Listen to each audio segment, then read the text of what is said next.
¿no?, de las pruebas acá en el Instituto Nacional de Salud en Lima, pero como decíamos, pues era una historia o una noticia, mejor dicho, que tarde o probablemente más temprano iba a llegar. Vamos a ver si se confirma, si no se confirma, cuáles serían las medidas a tomar de darse la confirmación.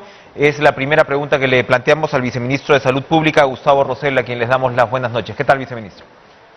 ¿Cómo está? Muy buenas noches, muchas gracias por la entrevista. Cuénteme. Bueno, en realidad, como ustedes saben, nosotros hacemos vigilancia permanente a nivel nacional para determinar también cuáles son las variantes que están circulando, ¿no? Entonces, es parte del trabajo, pero hasta el momento no hemos corroborado la presencia de Omicron en el país. Así que esperemos los resultados y las corridas que viene haciendo el Instituto Nacional de Salud. Está saliendo noticias prácticamente diarias sobre Omicron.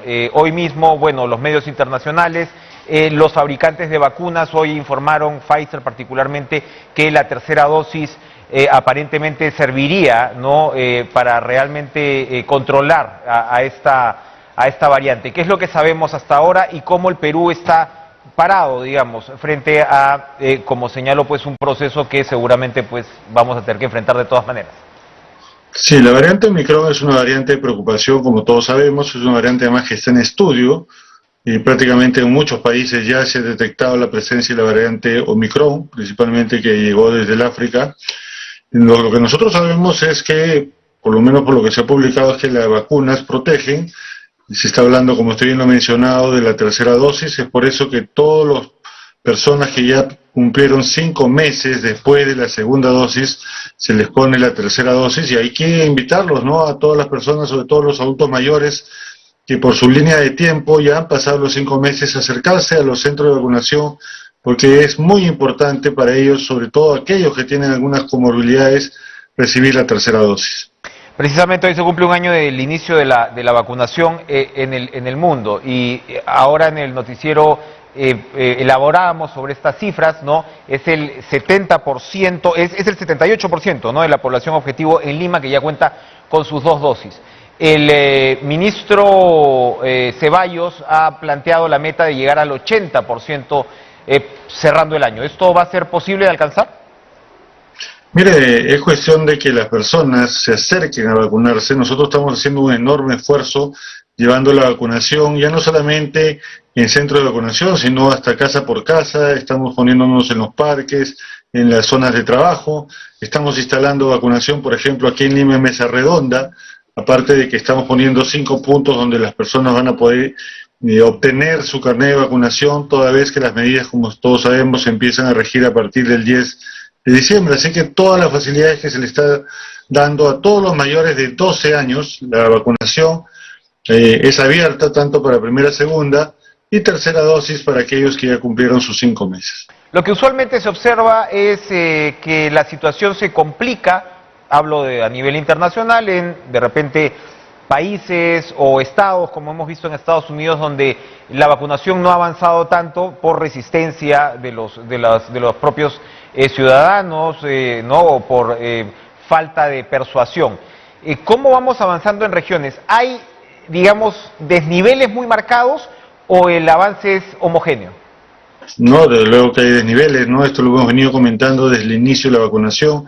Tenemos regiones que ya han superado, están cerca de superar el 80%, aquí el Callao, por ejemplo, en Lima metropolitana estamos por encima del 70%, y tenemos regiones como Puno, donde acabo de estar el día de ayer, donde vemos que todavía la vacunación está en 41%, en Madre de Dios, en Ucayali, en Loreto. Sabemos que obviamente hay dificultades geográficas, estamos tratando de llegar lo más cercanamente posible. También hay corrientes antivacuna, hay que decirlo, generalmente donde se desinforma a la población sobre posibles riesgos que pueda tener la vacuna. Lo cierto es que ya nosotros en el Perú tenemos inoculadas más de 44 millones de dosis, como usted bien menciona, hay 19.5 millones de personas con segunda dosis, y que hasta ahora lo que hemos logrado es que se proteja y todavía seguimos controlando la posible aparición de una tercera ola, y sobre todo, y lo más importante, estamos evitando que las personas fallezcan. Recordarán lo que pasó en la primera y segunda ola con la cantidad de nuestros compatriotas que han fallecido, más de 200.000. Entonces aquí hay un tema de solidaridad. Las personas tienen que hacer caso a la ciencia, a lo que es la evidencia. No podemos estar haciendo caso pues a malinformación. En nuestro país, como decimos, gracias a las vacunas se erradicó la viruela, y no solamente en nuestro país, a nivel mundial, ¿no? Ya desde 1980 que no circula la viruela a nivel mundial. Y la polio se ha erradicado del Perú del año 91. Entonces, eso ha sido única y exclusivamente gracias a la vacunación. Entonces, no podemos seguir haciendo caso a corrientes de desinformación que lo único que hacen es demorar nuestra vacunación y evitar justamente las consecuencias graves que pueda traer esta enfermedad. ¿Tenemos data actualizada de que, digamos, las personas que se están complicando hoy, que están haciendo enfermedad grave o lamentablemente fallecidos, que sin duda pues son cifras muy inferiores a las que teníamos hace algunos meses? Tenemos, digamos, una actualización, un cruce de qué ocurre precisamente con los no vacunados. Uno se imagina que la mayoría de a quienes la están pasando mal ahora son o no vacunados o no tienen las dosis completas. Así es, entonces la proporción es de 4:1. En realidad las personas que están complicándose son principalmente mayores de 60 años, que no tienen vacuna, o también hay que decirlo, que tienen vacuna, pero que no se han puesto su refuerzo, ¿no? Entonces, por eso es importante también el refuerzo, seguir avanzando. Tenemos 1,5 millones de personas que se han puesto la tercera dosis, pero no es suficiente. Ya sabemos que sobre todo para las personas que tienen comorbilidades, que son las que están siendo más afectadas, pues hay que ponerle la tercera dosis y seguir cuidándonos. O sea, es muy, muy importante la vacuna, pero tenemos que seguir manteniendo las medidas de prevención, la doble mascarilla bien puesta. Lo vemos cuando vamos a la calle, algunas personas pues simplemente por cumplir llevan una mascarilla y eso no puede ser. Y también obviamente evitar las fiestas, las aglomeraciones, lugares donde nos sacamos las mascarillas. Estamos viendo que hay un incremento de casos debido a esta situación. Bien, ahora cuéntenos por favor, elabore sobre son varias medidas las que van a regir a partir de pasado mañana. Si tenemos que resumirle a los televidentes y a la ciudadanía cuáles son estas medidas, por favor, cuéntenos. Mira, las personas que tienen sus 2 dosis, o sea, 19.5 millones de personas, no tienen más que portar su carnet de vacunación o su QR. Con eso es suficiente y puede seguir haciendo las actividades que venían haciendo sin ningún problema. Entonces, las restricciones son para las personas que faltan su segunda dosis. ¿Cuáles son? Primero, que en los lugares cerrados que están determinados en el decreto supremo no van a poder ingresar, ¿no? Definitivamente no van a poder ingresar a los centros comerciales, a los cines, incluso a los lugares de trabajo en forma presencial no van a poder ingresar. Y también hay restricciones a partir del 10 de diciembre para los viajes, y tanto interprovinciales por vía terrestre como para los viajes por vía aérea, porque tienen que tener su doble vacunación. En los casos de los viajes, si hay una alternativa, puede presentar una PCR negativa con resultados 72 horas antes.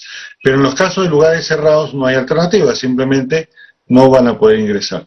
Y desde luego aquellos que hacen actividades, por ejemplo, el transporte público, los choferes, los que hacen el delivery, ¿no? por reparto, también tienen que estar vacunados para poder hacer este trabajo.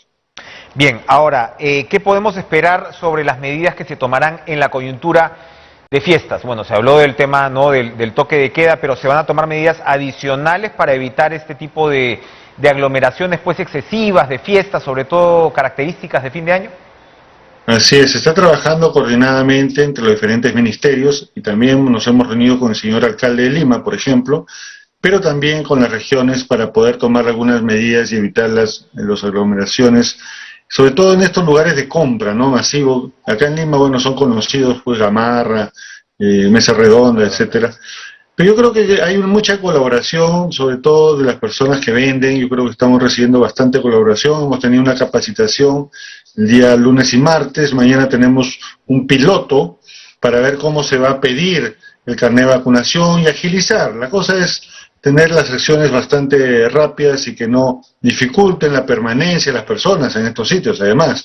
Así que estamos trabajando coordinadamente para que evitemos estas aglomeraciones y seguimos evaluando, ¿no? Porque la idea no es solamente poner restricciones. Si las personas se vacunan rápidamente, entonces no necesitaremos tomar mayores medidas, pero si vamos a encontrar que las personas no respetan, por ejemplo, las restricciones, o como pasó el año pasado, tuvimos muchas aglomeraciones en las playas sobre todo, entonces tenemos que tomar medidas adicionales, ¿no? Ya estamos viendo hoy en el feriado, ¿no? Quien haya pasado hoy por la Costa Verde ya podía ver una cantidad importante de bañistas, ¿no?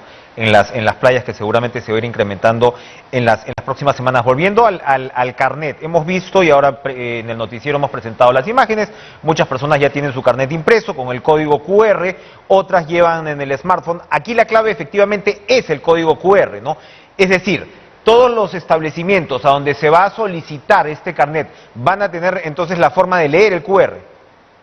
Y además es un aplicativo que ya se puede bajar en cualquier celular, o sea, está muy fácil de esta verificación, ¿no? Y todas las personas, como le digo, estamos capacitando, vamos a seguir capacitando para que puedan hacer un control muy rápido a aquellas personas que van a mostrar su QR en los celulares, y las personas que no lo pueden llevar físico y se puede hacer una comprobación muy rápidamente. Ahora, el tema, se ha visto pues denuncias de ventas, ¿no? de carnets falsos, que me imagino tiene que ver sobre todo porque, es decir, la vacuna ahora está disponible ampliamente, tiene que ver sobre todo con quienes se resisten precisamente a ponerse las vacunas. Se supone que el QR te elimina, ¿no? la posibilidad de falsificación o la reduce de manera importante. Sí, definitivamente lo elimina, ¿no? Porque ahí se va a cruzar la identificación de la persona con nuestra base de datos. Es algo que nos hackeen la base de datos, va a aparecer ahí que está vacunado. O sea, eso es virtualmente imposible. Lo que sea, además, portar un documento falso, generar un documento falso, obviamente es un delito, ¿no? Y las personas que se los encuentre con estos documentos falsos, como cualquier otro documento falso, tienen que ser denunciadas, definitivamente. Precisamente estamos viendo en pantallas, la condena es entre 3 y 6 años de prisión a quien tenga el delito de falsedad ideológica. Finalmente, una reflexión sobre algo que parte del debate que ha advertido en medio de todo, por supuesto, lo deseable y lo importante es que la mayoría o toda la población objetivo se vacune, pero la OMS ha señalado que forzar la vacunación no es aceptable tampoco. ¿Cómo manejar un debate así? Bien, en primer lugar, estamos en una situación, como todos sabemos, de emergencia, ¿no? Donde hay una emergencia sanitaria además, donde nosotros lo que tenemos que hacer es solidariamente cuidarnos y cuidar a los demás. Ya tenemos una lección aprendida lamentable en la primera y segunda ola. No nos podemos olvidar las grandes colas que se hacían por conseguir oxígeno, personas que han fallecido en las calles, o sea, no podemos regresar a lo mismo. Eso ha cambiado sustantivamente con la vacunación, eso hay que decirlo. Y también porque el personal de salud sigue trabajando, sigue haciendo un buen manejo de los pacientes, etcétera. Entonces, no se nos puede olvidar tan pronto cómo esta enfermedad puede hacer grandes estragos en nuestra salud y generar incluso fallecidos. Entonces, yo creo que acá hay que sumarnos todos. Tenemos que generar una conciencia de cuidado personal y cuidado de los demás, y esto es a través principalmente de la vacuna. Entonces, si bien es cierto, sabemos que la vacunación es voluntaria, lo que no tenemos derecho es contagiarlo a los demás. Y lo que es peor, exigimos luego cuando nos enfermamos que se nos atienda, cuando no cumplimos con nuestras medidas más importantes, que es el cuidado personal.